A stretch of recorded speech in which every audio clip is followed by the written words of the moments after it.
Headlines for this week include a new UWL Vice Chancellor has been selected, the beginning of alternate side parking, and the upcoming December blood drive. Stay tuned, WMCM's Week in Review is next.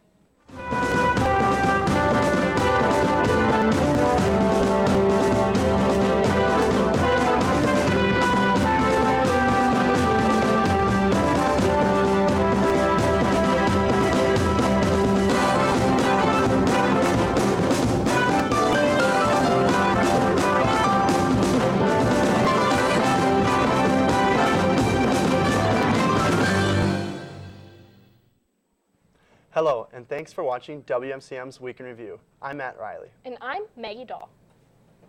Tonight, there will be a screening of Growing Change, a journey inside Venezuela's food revolution. This screening is the final installment of the UWL Ethnographic Film Series, which has been going on throughout the semester. The film will chronicle the journey of Venezuela's struggle with agriculture and regaining agency over its food sovereignty via sustainable farming methods. It will emphasize the importance of small farmers and fishermen in Venezuelan communities rather than factories and corporations. Dr. Christine Hippert will be hosting the screening and facilitating a discussion after the film. You can attend this event tonight in the Student Union Movie Theater at 6 p.m.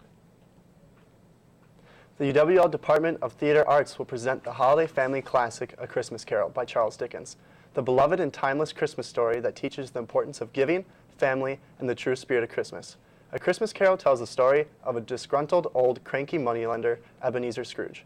On Christmas Eve, Ebenezer Scrooge learns his stinginess and uncaring attitude towards others could doom him to walk the earth after death wearing a heavy chain of his own creation.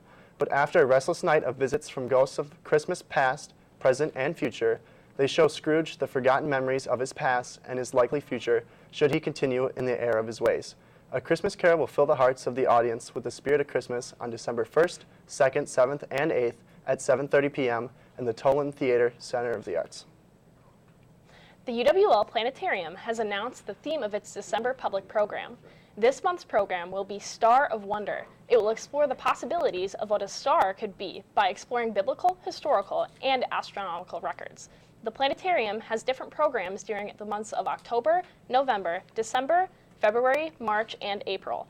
The programs are on Saturdays at 1 p.m., with December's program set to occur on the 2nd, 9th, and 16th.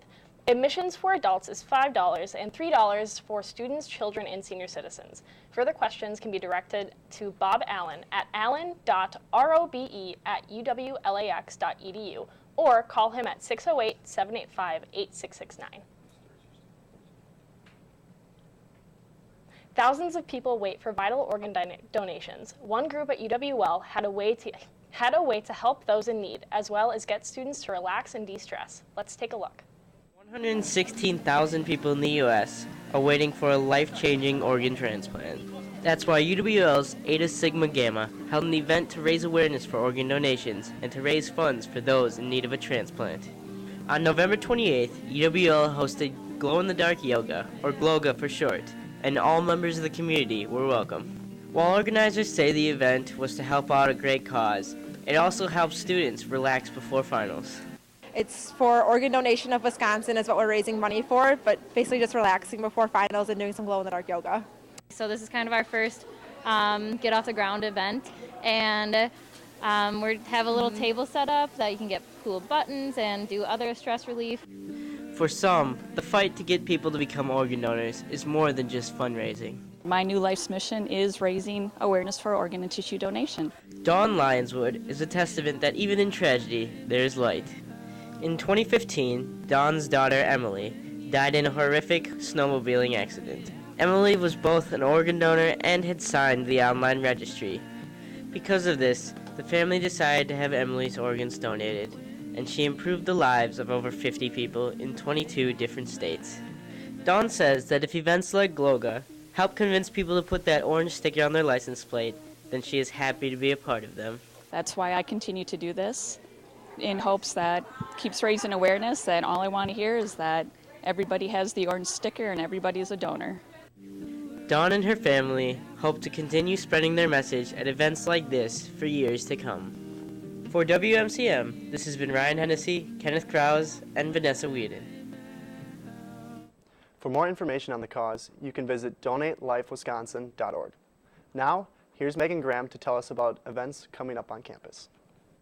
Thanks, Matt. First off, Jen Onsom, a public speaker, consultant, and model, will be coming to speak about her life story living with spinal muscular atrophy. She will talk about her topics related to her disability, her experience winning Miss Wheelchair Minnesota, how she overcomes obstacles in life, and much more. She has a positive outlook and has committed her life to advocate about what she calls the good life. Jen Onsom will be speaking tonight at UWL from 6 p.m. to 7 p.m. in 1400 Centennial Hall. This free presentation is presented by students advocating potential ability. Second, come donate your blood and time to UWL's December blood drive. The blood drive will be held from 11 a.m. to 6 p.m. on Tuesday, December 4th and Wednesday, December 5th in the UWL Student Union Miller Bluffs room. Whether you are a regular donor or if you have never given blood before, please consider giving blood to help the Red Cross meet their goal of donated units of blood. The American Red Cross is also teaming up with Culver's for their Pint for Pint promotion. So if you donate a pint of blood, you will get a free pint of ice cream. Appointments can be made at redcrossblood.com with sponsor code EaglesBlood. Walk-ins are also welcome. Lastly, having difficulties finding, filling out, and winning scholarships? Think your scholarship is the best? Come to the last scholarships event of the semester led by the Scholarship Resource Center. This event takes place on Wednesday, December 6th from 6 p.m. to 7 p.m. in the room 3314 in the Student Union. Students are encouraged to bring their scholarship essays and staff will help to edit those essays. There will be free snacks and beverages as well as a lot of advice to help improve your scholarship application process. Now back to you, Matt. Thanks, Megan. The Assistant Vice President for Student Affairs at San Diego State University will become the leader of the student life at UW La Crosse.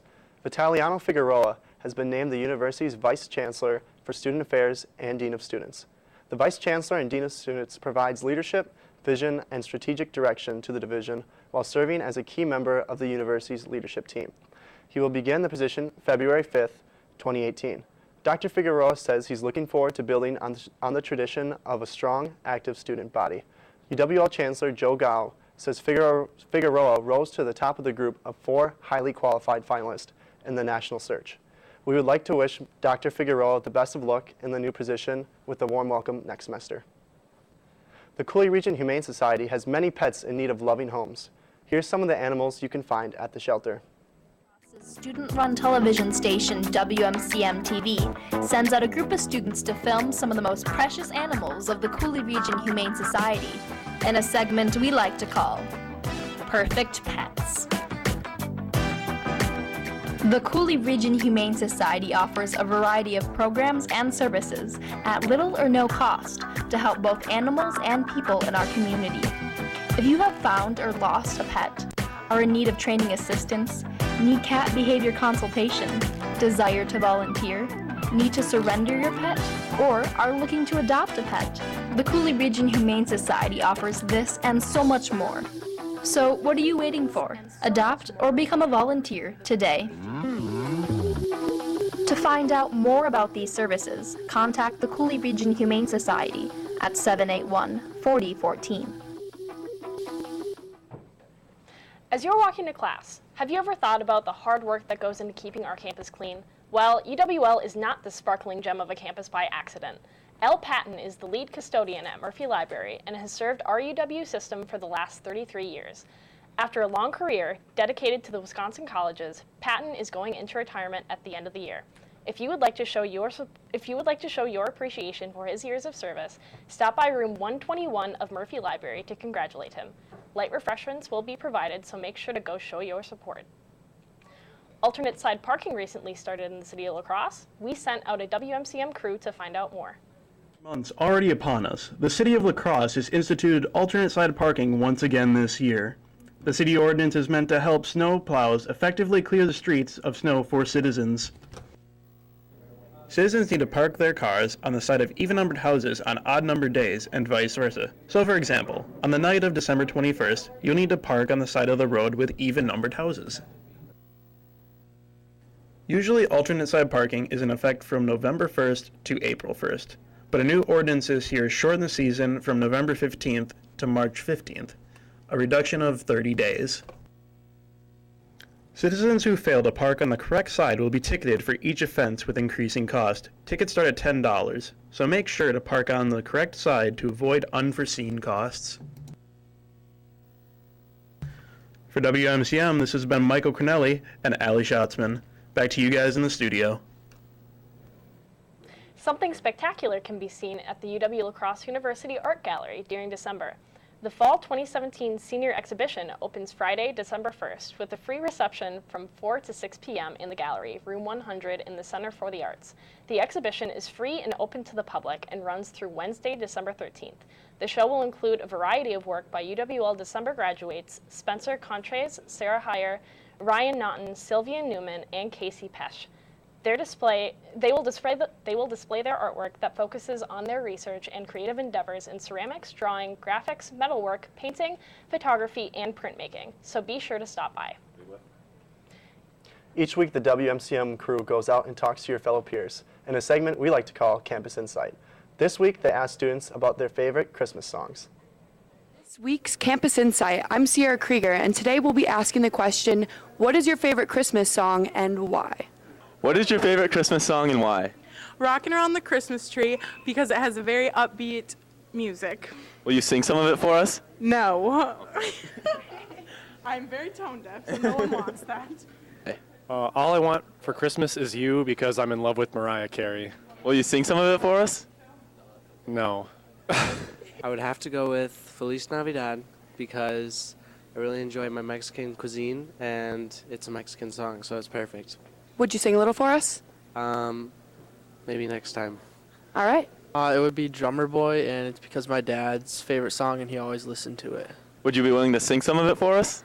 No, I'm good. Okay. All I Want for Christmas Is You, and it's because it's got a kind of upbeat melody and rhythm to it. Yeah. All right. Would you be willing to sing some of it for us? Oh, no, not in front of a camera. I'm sorry. My favorite Christmas song is Jingle Bells, because my ugly Christmas sweater plays that song.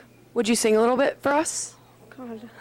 Jingle bells, jingle bells. This has been Campus Insight. Now back to you in the studio.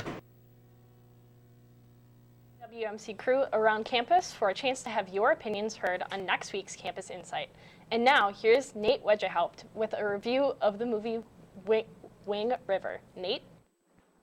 Thanks. Wind River tells the story of Corey Lambert, a wildlife officer near the Wind River Indian Reservation in western Wyoming, played by Jeremy Renner. Lambert's life takes a turn when, while out on a hunt, he finds the body of a young, local Native American woman. Lambert is then thrust into a murder investigation, acting as a mediator between a lone FBI officer, played by Elizabeth Olsen, and a town of untrusting, broken-down Native American locals. Let's take a look at the trailer.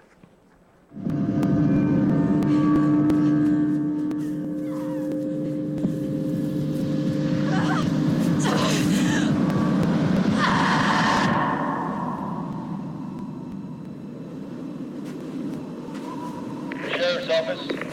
I need emergency assistance. What's your location? The Wind River Indian Reservation. I'm Jane Banner, FBI. Welcome to Wyoming. You by yourself? It's just me. That's Corey Lambert. This is where I found the body. This is a homicide. I knew that girl. She's a fighter.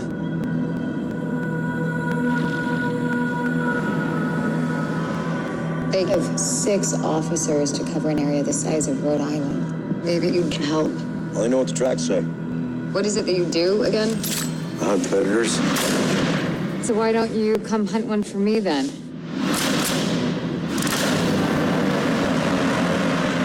Why would a teenage girl be out here? What's she running from? You're looking for clues, but you're missing all the signs. Shouldn't we wait for backup? This isn't a land of backup, Jane. This is a land of you're on your own. Oh my God. You won't get the answers you're looking for, no matter what you find. Why would your daughter run from home? I don't know why. She didn't tell me. Out here, you cannot blink. Not ever. This place, what it takes from us, what it took from you. I got lucky. Luck lives in the city. Put your hand up there, weapon.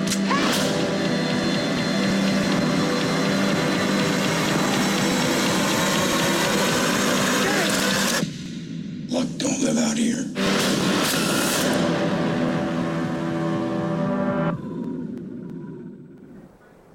Wind River is a hauntingly beautiful masterpiece. It shows a lonely world forgotten by America. All the people shown throughout the movie are damaged goods, forgotten by the rest of the world. And the movie is just as about their hardships as it is a murder mystery. Sweeping shots of giant remote mountains give the movie a constant feeling of isolation, reminiscent of The Shining.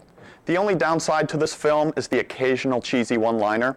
Despite this, everyone gives a terrific performance, all leading up to one of the most intense final acts I have ever seen.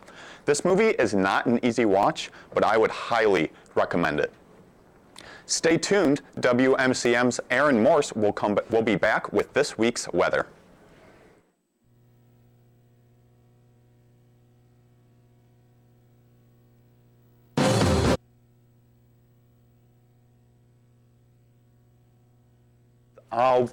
Sorry about that. We will be right back with that, with a look at our comm club for this week and see what they are doing this week. And that should be here just a second. We're checking the weather now. I'm Aaron Morse. Looking at tonight, gonna be clear skies, 30 degrees, full moon and a little bit of wind. So if you're going out tonight, make sure you wear a jacket. Moving on to tomorrow, it'll be 51. Partly cloudy, but it'll be a good start to our weekend of good weather here. Moving on to Saturday, again, 51, partly cloudy. It'll be a great day to go out, maybe get your last bluff hike in of the semester, or any other outdoor activities like throwing a frisbee or something like that. And then rounding out the weekend, on Sunday it'll be just a touch warmer at 52 degrees. Again, partly cloudy, a little bit of wind, so if you're going out, make sure you bundle up a little more than you would on Saturday. Now, here's Colin Malliott with the president of UWL Ski and Snowboard Club for this week's interview. Thanks, Aaron. So I'm here, like Aaron said, with the president of our Ski and Snowboard Club on campus, Brigham Wyrock. Thanks for joining me. Thank you for having me. Brigham, I'm excited to be here. Yeah, definitely. And so we're going to be talking about kind of what your club does. It is the largest organization on campus. We'll touch on that a little bit, as well as some other sort of things like your upcoming January trip and things like that. So if you could first start off, tell me about what Ski and Snowboard Club is as an organization. What are you guys about? We are a social, non-competitive sport club, is what we call ourselves, because really we accept all levels of skiers and snowboarders, and we don't really compete. It's more of a social aspect of skiing and snowboarding, so we really take pride in pushing people to be active in the club. So when we have events, both on campus and off campus, we really create a community sense, so you can go to the hill with a group of people and have a good time, or you can come to a meeting and just chill out for an hour and a half and just hang out and meet really cool people. And that's what we really take pride on, because I mean, I've met most of my best friends through the club, and it's really throughout the years has grown and shown me what really sport clubs are capable of on campus. Yeah, definitely. That sounds awesome. You mentioned some of those meetings that you guys have. So if you could just tell us what those meetings look like and kind of when they are. Yeah, sure. So we hold a meeting once a month. It's the first Thursday of every month at 6:30 in Centennial 1309, I believe is room. And it's the big room. So everybody's welcome all the time. And at meetings, we normally obviously go over different events that are coming up, and we talk about, formalities, filling out forms and all that jazz. But we also do a lot of games, and we do a lot of giveaways. We're actually sponsored by 9 different companies, and they send us gear and stuff all the time. So we raffle off stuff at every meeting just to kind of give away free stuff, because who doesn't like free stuff? And we'll hang out. Sometimes we'll have pizza, we'll play games, and kind of just, like I said, just build that community sense and hang out until we kind of wait for the snow to show up. Yeah, so you mentioned that there is no snow right now. So what is how do you guys keep yourselves busy when it's warm like this at the end of November? So now it's kind of tricky because we're in transition. It's not warm outside and it's cold and there's no snow. So it's like right now we have cookouts here and there. So at the beginning of the year when it was warm out, we were at Pettibone a couple different times having cookouts with the club. Now obviously we have our meetings, so we have people come to the meetings and we'll hang out then, and we'll do other social events. Coming up we have our waxing clinic because it is the beginning of the season. Everybody can come and wax their skier and snowboards for free, and we take care of the price of that. It's included in the dues. So that's one of our big ones in the fall. And then, like you said, just kind of wait around for snow. This is the longest we've gone without snow in a while, so it's we're trying to come up with new ideas. Yeah, so despite there not being any snow, you still have a couple upcoming trips, or at least I've been told. So would you mind kind of touching about, I know you have a large January trip that's coming up. Do you want to tell us a little bit about that? Yep, sure. So we have at least 3 trips every year. We always do a trip out west, and the location changes every year. I've gone this will be my 4th year going. We were in Utah first year, Montana the 2nd year, Colorado last year. We're going to be going back to Steamboat, Colorado this winter, and we'll be there for 5 nights and 4 days, which is great. It's a great deal for students because we get discounted tickets and discounted lodging. So we head out there. We leave from UWL, take 2 coach buses out there. It's the biggest trip that's produced by UWL. On campus. So we take, this year we're taking 112 people out there, which is really cool. It's one of our biggest numbers that we've had in years. And we go out there, ski for 4 days, and spend 5 nights there, and kind of not only ski, but also we have events while we're there. So when people are off the hill, we're all together hanging out. They throw a concert for us every year, and then there's different activities throughout the week. So that's our biggest one that we have every year, and that's about a week long. And then besides that, we have some more local trips, because obviously we have some hills that are closer. People go to, we do a corporate night for our club, so you get discounted lift tickets at Mount Lacrosse every Friday, so you can do that. Nice. And so normally we'll have a couple different groups that will go to Mount Lacrosse weekly, but as far as trips, this year we're going up to the UP, to a place called Mount Bohemia, one of my favorite places. It's about 8 hours to drive from here. So we take a full weekend trip, we go up there and we spend a day skiing, and then we come back, and lodging is included with that as well. And then we're also doing 2-day trips. We're going to be going to Granite Peak, and then we'll also be going to Cascade Mountain. So those are 2 easy, quick trips because they're both easy to get to in a day. And then we're looking to do another overnight trip to Lutsen Mountains, which is in Minnesota.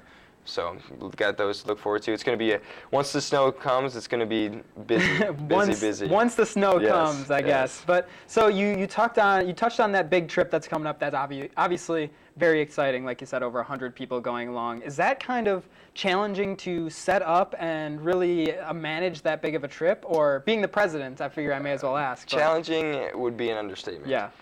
Getting 110 people to fill out forms and make payments, and I said people, I mean college students.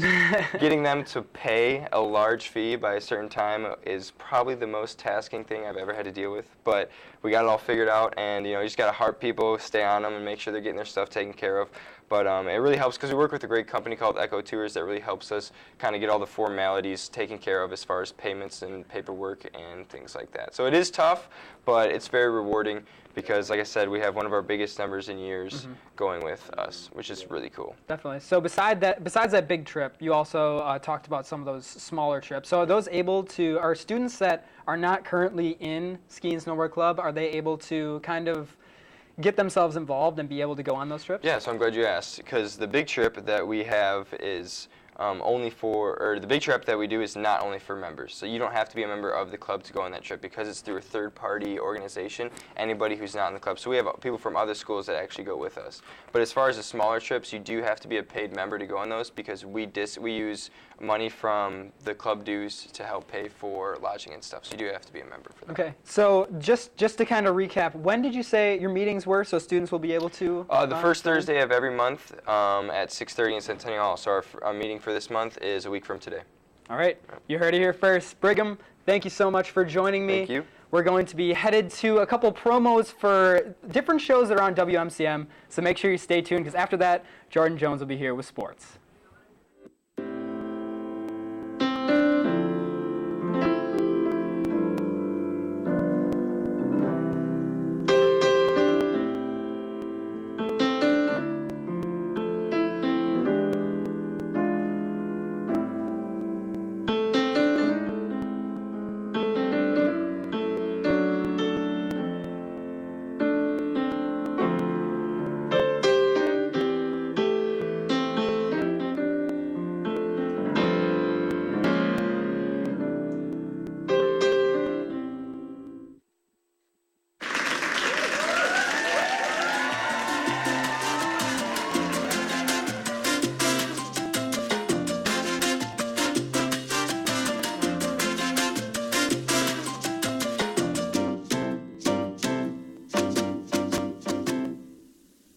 Hottest game show. Write down your wager on your whiteboard now.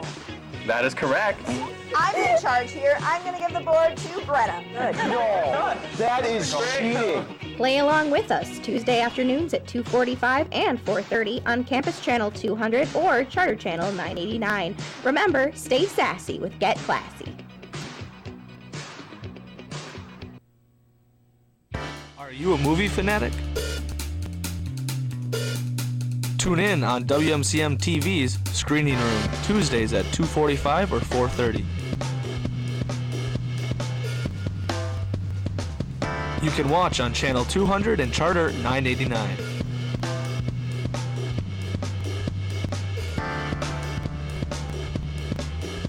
See you on Tuesdays for Screening Room. UWL Fall Sports wrapped up over Thanksgiving break, and boy did we have a great fall season. We already know about the football team's incredible 8-2 season, so let's recap women's soccer. The Eagles soccer team went down to Chicago for their Sweet 16 game almost 2 weeks ago to try to capture a Final Four bid in Greensboro, North Carolina. Their Sweet 16 game, the Eagles beat the defending national champions, Washington University in St. Louis, 2-1. Cassie Hendricks scored the first goal early in the second half in the 49th minute, giving the Eagles a 1-0 lead. The Eagles also notched the second goal of the game, coming in the 79th minute by Natalie Herzog. Washington U scored their only goal of the game, not even a minute after Herzog's goal, but that is the only one that they would get. After a hard-fought win against the defending champs, the Eagles went up against the number 3 team in the nation, Chicago University. This game did not bid too well for the Eagles, though, as their season came to an end with a 4-0 loss to Chicago University. Nonetheless, the Eagles finished their season with a 22-3 record in the year and were ranked number 15 in the nation. To add on to an already phenomenal season record-wise, the team's players and staff also brought home some hardware. The coaching staff won the United Soccer Regional Staff Coaching Award. Margaret Herrings took home the Offensive Player of the Year in the WIAC, and Maya Schmidt was voted as the Defensive Player of the Year. With only losing 3 players from this year's roster, the Eagles are looking to dominate Division III soccer yet again next year and maybe even bring home a national championship trophy. On to winter sports, the men and women are both a few games into their basketball seasons and are doing pretty good. The men have started off their season with a 4-1 record after winning their first conference championship for the first time in 51 years last year. And now they're looking to do it again. The men suffered their only loss of the season this past Saturday to Bethel University with a score of 63-72. Ben Meinholz, the only player to record double digits in scoring, put up 17 points in the game. Go check out the men's team on the hardwood this Saturday, December 2nd at 4 p.m. in Mitchell Hall against Northland College. Like I said, the women are also off to a great start, 3-2, and are heading into their next game with a 2-game win streak they're looking to extend. In their last game, the women beat our inner-city rivals Viterbo 62-52. Elise DeNoyer led the charge with 20 points and 8 rebounds. If you go to check out the men's team, make sure you stick around and support the women as well. They play right after the men against Bethany Luther College. Have you been in need of a little road trip lately? Missed the smell of chlorine in the air and water on your skin? Then I have great news for you. Men's and women's swim and dive teams have a 3-day invitational this weekend in Rochester, Minnesota. They will be swimming Friday night, the whole day Saturday, and then Sunday morning. So head on over to the next date and go support our swim teams. The men and women both won their last dual meet against Eau Claire, and their invitational, the women took second and the men third down at Luther College. If swimming isn't your thing, go check out the wrestling team on Saturday. They have 3 dual matches in Mitchell Hall starting at 9 a.m., noon, and 1:30 p.m. They will be going up against Wartburg College, Concordia College in Minnesota, and Cornell from Iowa in that order. And that's all for sports this week. Speaking of sports, there's a big game between the Wisconsin Badgers and Ohio State Buckeyes. What do you think of that game? There is a huge matchup, and I really think that Wisconsin has a lot to prove after that 59-0 loss in the last conference championship game they played against them. So I think they have some vengeance to wreak. All right, that sounds pretty great, guys. Well, thanks for watching WMCM's Week in Review. Thanks for joining us. Make sure to join us next Thursday at 4:30 right here at Campus Channel 200 and Digital Cable Channel 989.